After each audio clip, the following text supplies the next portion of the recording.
अपने inner voice ज़रूर सुने कि आपको बेसिकली क्या चाहिए लाइफ से।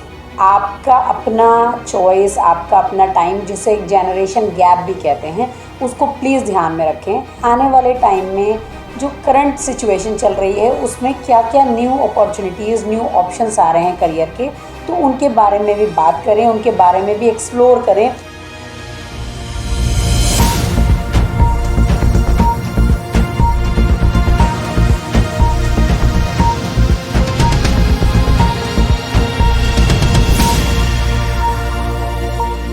नमस्कार, मैं कशिश भदौरिया और आप देख रहे हैं यूपी न्यूज़ टुडे नेटवर्क का स्पेशल प्रोग्राम गुरु मंत्र। आज हमारे साथ मौजूद है डॉक्टर उज़मा कमर, जो कि एक साइकोलॉजिकल काउंसलर और इंटरनेशनली सर्टिफाइड कैरियर काउंसलर भी हैं। तो इनसे हम बात करेंगे और जानेंगे कि जैसा कि हम सभी जानते हैं कि 10th और 12th का रिजल्ट अभी जल्दी में ही डिक्लेयर हुआ है और स्टूडेंट्स इस चीज़ को लेकर काफ़ी ज़्यादा कंफ्यूज है कि उन्हें कौन सी फील्ड चूज़ करनी चाहिए। तो इसी के रिगार्डिंग आज हम डॉक्टर उज़मा कमर से बात करते हैं और जानते हैं जो स्टूडेंट्स हैं वो किस फील्ड में अपना करियर बनाएं, वो किस तरीके से चूज़ कर सकते हैं। मैम, बहुत बहुत स्वागत है आपका स्पेशल प्रोग्राम में। मैम, सबसे पहले जानना चाहेंगे कि जो स्टूडेंट्स का अभी रिजल्ट आया है तो उसमें बच्चे किस तरीके से अपना करियर चूज़ कर सकते हैं कि उन्हें कौन सी लाइन में जाना है। थैंक यू सो मच आपका मुझे यहाँ इनवाइट करने के लिए, और मुझे बहुत अच्छा लगा। बहुत बढ़िया प्रदर्शन रहा है बच्चों का सीबीएसई रिजल्ट्स में। और जैसा कि आपने कहा, करियर एक बहुत ही कंफ्यूजिंग स्टेट होती है जिससे हम सभी गुजरे हैं कि क्या चूज़ करें एज अ करियर, क्या चूज़ करें, या कई बार सब्जेक्ट सिलेक्शन भी एक बहुत बड़ा इशू होता है। तो मेरा कहना यही है कि आजकल इतने सारे साइकोलॉजिकल टेस्ट हैं जिसके थ्रू हम पता कर सकते हैं कि हमारा एप्टीट्यूड क्या है और हमारा इंटरेस्ट क्या है, किस चीज़ को देखकर, किस प्रोफेशन को देखकर, किस प्रोफेशनल को देखकर हम सबसे ज़्यादा अट्रैक्ट होते हैं, और हमारा लाइफ में मोटो क्या है। नेम, फेम, मनी, है ना, ये सारी चीज़ें होती हैं। तो बेसिक हम अपनी इनर वॉइस सुने एज अ स्टूडेंट। और कई बार अगर हम कंफ्यूज हैं तो हमें वो सारी चीज़ें, मान लीजिए 12th है, 12th में हमें हमारी कहीं ना कहीं स्ट्रीम ऑलमोस्ट एक डिसाइड हो जाती है कि हमें मैथ्स में बहुत इंटरेस्ट आ रहा है, बायो में इंटरेस्ट आ रहा है, लिटरेचर में इंटरेस्ट आ रहा है, तो हम उससे रिलेटेड पर्सन से भी जाकर कॉन्टैक्ट कर सकते हैं। कोई भी हड़बड़ी में डिसीज़न ना लें, कोई भी ऐसा डिसीज़न ना लें जिससे आपको आगे जाकर पछतावा हो। लेकिन साथ ही साथ जो एक बार डिसीज़न ले लें उसमें हम थोड़ा सा डिटरमाइंड रहें, है ना। थोड़ा ये सोचें कि अब हमने ये चूज़ कर लिया है कि देखिए, कोई भी लाइन, कोई भी फील्ड जो है छोटा बड़ा नहीं होता। आप जिसमें भी स्पेशलाइजेशन हासिल करते हैं, जिसमें डेडिकेशन के साथ काम करते हैं, पॉजिटिव एटीट्यूड के साथ काम करते हैं, उसमें ही आप आगे बहुत अच्छा करियर बना सकते हैं। तो मेरा कहने का मतलब है कि एक्सपीरियंसेस भी यूज़ करें, लोगों से सलाह लें जो फील्ड एक्सपर्ट्स हों। आप प्रोफेशनली काउंसलर से कांटेक्ट करके अपना एप्टीट्यूड टेस्ट कराएं, और करियर काउंसलिंग का भी सहारा ले सकते हैं। और अपनी इनर वॉइस ज़रूर सुनें कि आपको बेसिकली क्या चाहिए लाइफ से। तो मैम, बाकी जैसे कि देखा जाता है कि पेरेंट्स का स्टूडेंट्स पे काफ़ी ज़्यादा प्रेशर होता है कि नहीं, आपको तो डॉक्टर ही बनना है, नहीं हम तुमको इंजीनियर ही बनाएंगे। तो कैसे, किस तरीके से वो डील कर सकते हैं स्टूडेंट्स? देखिए, इसमें मैं पहले रिक्वेस्ट करूँगी पेरेंट्स से कि मतलब आपका अपना चॉइस, आपका अपना टाइम, जिसे एक जनरेशन गैप भी कहते हैं, उसको प्लीज़ ध्यान में रखें। आप भी बच्चों के साथ एक्सप्लोर करें डिफरेंट करियर ऑप्शंस को कि आने वाले टाइम में जो करंट सिचुएशन चल रही है उसमें क्या क्या न्यू अपॉर्चुनिटीज़, न्यू ऑप्शंस आ रहे हैं करियर के, तो उनके बारे में भी बात करें, उनके बारे में भी एक्सप्लोर करें। हमेशा कुछ भी ला देना, कुछ भी प्रेशर बना के बच्चे के ऊपर मतलब हावी ना हो कि मैं क्योंकि डॉक्टर बनना चाहती थी, किन्हीं वजहों से मैं नहीं बन पाई, तो मेरी बेटी या मेरा बेटा अब डॉक्टर ही बनना चाहिए, है ना। ये एक बहुत ही कॉमन प्रॉब्लम है जो इवन मुझे लगता है 8th के बाद से बच्चों में आने लगती है कि बच्चे मॉडल बनना चाहते हैं, है ना। आपने बिना एक्सप्लोर किए बच्चों के ऊपर एक वो लगा दी कि नहीं, ये तो एक बहुत ख़राब फील्ड है, इसमें जाने से एक्सप्लॉइटेशन होता है, ऐसा होता है। लेकिन मुझे लगता है कि आप पहले खुद स्टडी करें उसके बारे में, है ना। बच्चा किसी क्रिएटिव लाइन में जाना चाहता है, बच्चा स्पोर्ट्समैन बनना चाहता है, तो आप पहले उसे स्टडी करें, देन उसके बाद उसके पॉजिटिव एंड नेगेटिव्स डिस्कस करें बच्चे के साथ। हो सकता है वो आपकी बात समझ ले। बच्चों से भी यही कहूँगी कि हमेशा पेरेंट्स के एक्सपीरियंस को नेगलेक्ट ना करें, कि अगर मदर कह रही हैं तो उन्हें कुछ नहीं पता है, इसलिए आप जो है अपने हिसाब से चूज़ करेंगे। उनका एक्सपीरियंस भी बहुत मैटर करता है। तो मुझे लगता है बहुत सूझबूझ के साथ एक कलेक्टिव, एक बहुत ही हेल्दी डिस्कशन के बाद कोई भी डिसीज़न हमें लेना होगा, क्योंकि ये बच्चे की भी लाइफ का सवाल है। हम बच्चे को हमेशा सपोर्ट नहीं कर पाएंगे लाइफ में, कुछ लड़ाइयाँ उसे अकेले लड़नी होती हैं। तो मुझे लगता है कि कलेक्टिव डिसीज़न बहुत सूझबूझ के साथ पेरेंट्स भी लें, क्योंकि वो बड़े हैं, उन्हें ज़्यादा एक्सपीरियंस है। ये बात बच्चे भी ध्यान रखें। और एक अगर हम दोनों मिलकर, मान लीजिए पेरेंट्स और बच्चे दोनों डिसाइड नहीं कर पा रहे हैं, तो हम एक प्रोफेशनल से भी सलाह ले सकते हैं और देन हम वो डिसीज़न लें।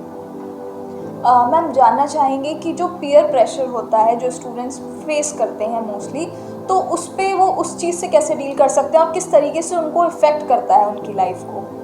देखिए, बहुत से लोग इस चीज़ को समझ भी नहीं पाते। पीयर प्रेशर एक बहुत बड़ा मैं कहूँगी एक ऐसा कंसेप्ट है जो लाइफ में बच्चे की वेरी करता है। टीनेजर्स जो होते हैं अपने फ्रेंड से बहुत ज़्यादा इन्फ्लुएंस्ड होते हैं, क्योंकि मेरे ग्रुप में मैक्सिमम लोग डॉक्टर बनना चाहते हैं, है ना। तो मैं अंदर ही अंदर आर्टिस्ट बनने का मेरे अंदर एक चल रहा है कि मुझे ड्राइंग बहुत अच्छा लगता है, मुझे क्राफ्ट वर्क बहुत अच्छा लगता है, जस्ट बिकॉज कि मेरे इस ग्रुप के मैक्सिमम लोग डॉक्टर बनना चाहते हैं। तो मैंने भी ये सोच लिया कि मुझे भी मेडिकल लाइन में जाना है। या मैं अगर किसी को ये बोलूँगा नहीं, मुझे तो बीइंग अ मेल मुझे फ़ैशन डिज़ाइनिंग में जाना है, तो मेरी बहुत मजाक बनेगी, मेरे फ्रेंड्स मेरी बहुत मजाक बनाएंगे। इसलिए मैंने फ़ैशन डिज़ाइनिंग का अपना जो इरादा था, अपना जो आइडिया था, उसे दबा दिया। तो मेरा मानना है कि आपका अपना एक, क्योंकि it's your life, it's your career, आपको जो चूज़ करना है वो आपको उसके साथ आगे जाना है। तो बहुत ही समझदारी से, विदाउट एनी प्रेशर, आप उसको चूज़ करिए। हर एक का इंडिविजुअल इंटेलिजेंस लेवल होता है, हर एक का इंडिविजुअल आप कह सकते हैं एटीट्यूड होता है, एप्टीट्यूड होता है। तो वो आप किसी की भेड़ चाल में ना जाएं, है ना। कि मेरे सारे फ्रेंड्स इंजीनियर बनना चाहते हैं, मेरे सारे फ्रेंड्स टीचिंग लाइन में जाना चाहते हैं, तो मैं भी इसीलिए चला जाऊं। आप अपने आप को असेस करिए, अपनी नीड्स जानिए, अपने इंटरेस्ट जानिए, अपना एप्टीट्यूड टेस्ट कराइए, देन गो फॉर इट। ये भेड़ चाल को छोड़िए और किसी भी प्रेशर में मत आइए। Nobody will be there in your future. जब आपको अपनी लाइफ, अपनी जॉब अटेन करना होगी, तो कोई आपके साथ नहीं होगा। तो मेरा कहने का मतलब है, और ये पेरेंट्स की भी ड्यूटी है कि बच्चे को कॉन्फिडेंट बनाएं, जिससे वो अपनी राय रख सके, अपनी बात कह सके मजबूती से। अदरवाइज़ हम बच्चे को एक हमेशा प्रेशर में रखकर उसको एक अच्छा डिसीजन मेकर बना ही नहीं पाते हैं। वो बड़ा दब्बू टाइप का हो जाता है जो लोगों के पीछे चलना सीख जाता है। तो हमें बीइंग अ पेरेंट भी एक बहुत ज़्यादा ज़रूरी है कि हम बच्चे को उसका कॉन्फिडेंस लेवल अप करें, उसकी सेल्फ इस्टीम का एक कंसेप्ट उसके अंदर लाएं, तभी वो एक अच्छा डिसीज़न ले सकता है और प्रॉपर करियर चूज़ कर सकता है। जी मैम, बाकी स्टूडेंट स्ट्रेस मैनेजमेंट किस तरीके से कर सकते हैं? जी बिल्कुल, ये बहुत अच्छा क्वेश्चन है। और स्ट्रेस भी दो तरह का होता है साइकोलॉजी की टर्म्स में। एक होता है यूज स्ट्रेस और एक होता है डिस्ट्रेस। यूज स्ट्रेस तो हमें मोटिवेशन के लिए बहुत ज़रूरी है। अगर हम स्ट्रेस नहीं लेंगे, केयरलेस हो जाएंगे, तो फिर शायद हम आगे ही ना बढ़ पाएँ, है ना। वो हमें मोटिवेट भी करता है हेल्दी कंपटीशन के लिए। तो यूज स्ट्रेस इज़ कंपलसरी। आप थोड़ा बहुत स्ट्रेस लीजिए, वो स्ट्रेस आपको आगे बढ़ाता है, पुश करता है। बट जो डिस्ट्रेस होता है, जो आपकी डेली रूटीन को इफ़ेक्ट करता है, यानी कि आपकी भूख में गड़बड़ हो जाती है, आपकी नींद प्रॉपर नहीं होती, आपको अपने डेली रूटीन के जो भी वर्क होते हैं उसमें आपको प्रॉब्लम आने लगती है, तो it means it's a serious thing. तो किसी भी अपनी एक्टिविटी को इतना हावी मत होने दीजिए कि वो आपके डिस्ट्रेस की वजह बने। और पेरेंट्स को शुरू से एक हेल्दी रूटीन का, कि पढ़ाई में इतना इन्वॉल्व मत करिए, इतना प्रेशर मत बनाइए कि बच्चे को फिज़िकल एक्सरसाइजेस के लिए टाइम ना मिले। उसको फिज़िकल एक्सरसाइजेस में भी इन्वॉल्व करिए, आइदर इन सम स्पोर्ट्स और simple yoga and other exercises. थोड़ा बहुत मेडिटेशन की तरफ भी मुझे लगता है, जब धीरे धीरे प्रेशर बढ़ता है लाइफ में, तो मेडिटेशन की तरफ भी हम उसको मोड़ सकते हैं, डायरेक्ट कर सकते हैं, जिससे बच्चे को फोकस करने में इजी हो, जिससे बच्चे को जो डेली चीज़ें जो भी चेंजेस आ रहे हैं, क्योंकि टीनेजर जो टीन एज है ना, वो एक बहुत ही क्या है ना चाहिए उसको, एक बहुत बड़ा ट्रांसफॉर्मेशन होता है लाइफ में। ना तो वो बच्चा रहता है, ना वो यूथ हो पाता है। बहुत सारी चीज़ें उसको कंफ्यूज करती हैं। तो इस टाइम पे मेडिटेशन, योगा, फिज़िकल एक्सरसाइजेस बहुत ज़रूरी हैं।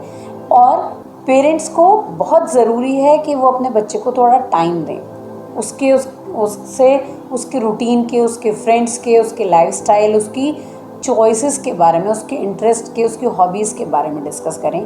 वो क्या चाहता है, क्या कर रहा है, क्यों कर रहा है, वो सारी चीज़ें डिस्कस करना बहुत ज़रूरी है। तो ये सारी चीज़ें अगर हम करते हैं, और बच्चों को भी चाहिए कि वो अपने पेरेंट्स के, अपने सीनियर्स जो भी हैं, आइदर टीचर और आपका फ्रेंड्स भी हो सकते हैं, या आपके कोई सिबलिंग्स हैं जो आपसे एज में बड़े हैं, तो आप उनसे बात करें। और बीइंग अ साइकोलॉजिस्ट मैं यही कहूँगी कि अगर आपकी रीच में कोई काउंसलर है, क्योंकि आजकल तो आप ऑनलाइन काउंसलिंग भी ले सकते हैं, तो काउंसलर से भी आप डिस्कस कर सकते हैं। इस टाइम आपका ऑपोजिट जेंडर अट्रैक्शन भी होता है, दिस इज़ वेरी कॉमन। इसमें आपको कोई गिल्ट फील करने की ज़रूरत नहीं है। अगर आप ऑपोजिट जेंडर की तरफ, ऑपोजिट सेक्स की तरफ अट्रैक्ट हो रहे हैं, it's a very common biological thing. तो ये आप डिस्कस कर सकते हैं अपने किसी भी सीनियर मेंबर से, अदरवाइज काउंसलर से। तो इस चीज़ को स्ट्रेस की तरह ना लें। कन्फ्यूजन करियर को लेके सबको होता है, आपको स्पेशल नहीं है, तो it's a very common thing. हर चीज़ का सोच समझकर, सूझबूझ के साथ, कूल काम होकर डिसीजन लें, क्योंकि आपकी लाइफ है। You are the creator, you are the achiever, और आपको ही सफरर भी बनना है। तो इसलिए मेरा यही कहना है कि ये टाइम आपके लिए क्रूशियल है। और सबसे पॉजिटिव चीज़ ये है कि अभी आपके सामने बहुत सारी अपॉर्चुनिटीज़ खुली हुई हैं, तो इसको नेगेटिव कतई भी ना लें। आप ये भी चूज़ कर सकते हैं, ये भी चूज़ कर सकते हैं, बहुत वैरायटी। और आजकल आपके पास जैसे जैसे हम लोग न्यू एरा में आ रहे हैं, आपके पास ऑप्शंस बहुत हैं। आप हो सकता है ग्रेजुएशन आप किसी और सब्जेक्ट में कर लें, तो मास्टर्स में जाकर आप डिफरेंट सब्जेक्ट भी चूज़ कर सकते हैं। तो इट्स टोटली कूल। इसको बहुत अच्छे से अपनी लाइफ को एंजॉय करिए और उसमें डिसीज़न लीजिए। Thank you ma'am, thank you so much. तो ये थी हमारे साथ डॉक्टर उज़मा कमर, जिन्होंने काफ़ी ज़्यादा हेल्पफुल इन्फॉर्मेशन हमें दी है, और जो स्टूडेंट्स के लिए काफ़ी ज़्यादा यूज़फुल भी होने वाली है। और बाकी हम आपके लिए ऐसी वीडियोस लाते रहेंगे, तो देखते रहिए हमारे यूपी न्यूज़ टुडे नेटवर्क का स्पेशल प्रोग्राम गुरु मंत्र। Thank you.